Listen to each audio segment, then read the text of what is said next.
Je suis Jean-François, donc marié depuis 28 ans, 2 enfants grands, 23 et 19, 2 garçons.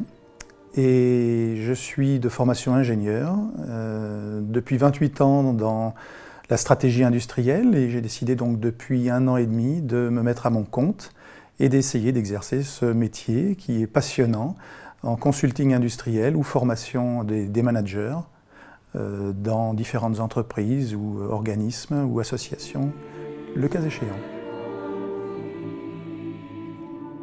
Oui, engagé déjà par le baptême, tout petit, et puis également tout le cursus, on va dire, de l'Église, et donc qui a fait mûrir petit à petit ma foi, notre foi également avec Valérie, mon épouse. Oui, naturellement, j'ai été marqué par des gens, j'ai fait donc des rencontres magnifiques au cours de ma vie et qui ont été des témoins de Dieu, des messagers, on va dire, de Dieu. Très jeune, lorsque je pratiquais le scoutisme, notamment, mais également lors de mes études, la rencontre d'un diacre permanent qui a été aussi un maître d'œuvre d'organisation de rencontres, d'échanges, de partage avec notamment l'évêque de l'époque sur le sud-ouest. Donc oui, effectivement, qui ont fait grandir ma foi, mon questionnement, et puis d'essayer de trouver des réponses sur le chemin que je parcourais. Alors j'ai été appelé par l'Église, effectivement. Je l'ai ressenti assez fortement, donc ça a été un gros questionnement au départ. C'était le pourquoi. Pourquoi moi? Pourquoi cet appel? Alors on a compris au fur et à mesure qu'on a avancé, à la fois dans le discernement et à la fois au cours de la formation, de ces 5 années de formation, qu'il y avait forcément des choses qui transpiraient de notre couple ou de notre vie, quand on était notamment au service des Scouts et Guides de France pendant 6 années en tant que chef de groupe, mais aussi d'autres engagements auprès de la paroisse. C'est aussi ce témoignage, certainement, qui a fait en sorte de recevoir cet appel. Après, il faut l'accueillir, il faut prendre le temps du mûrissement, il faut prendre le temps de comprendre surtout ce qu'on peut apporter.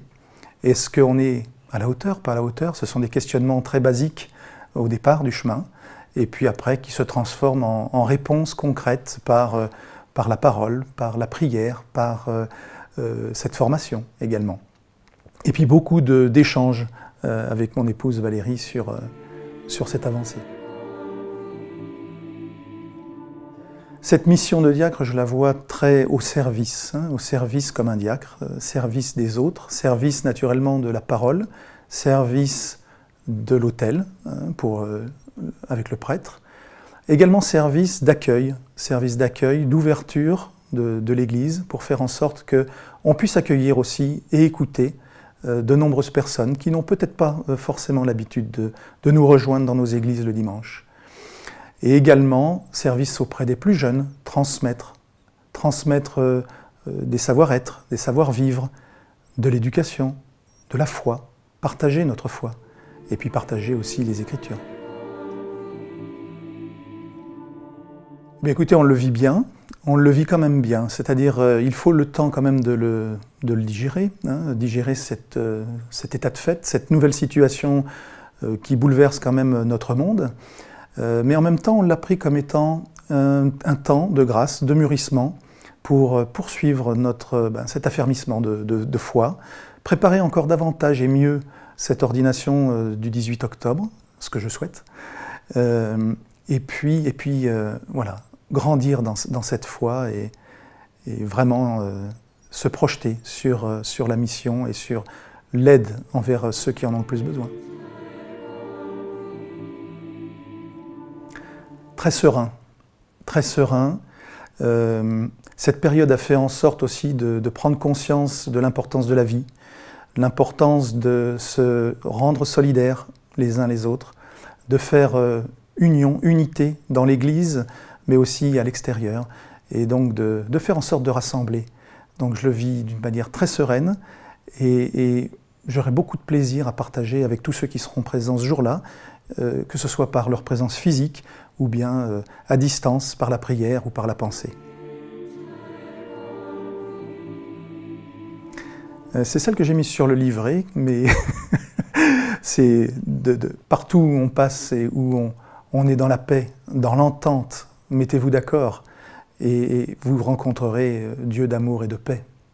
Donc voilà, c'est un peu notre... soyez dans la joie. Hein. C'est un peu notre proverbe de couple, c'est de rester dans la joie et de la communiquer pour répandre paix et amour autour de nous.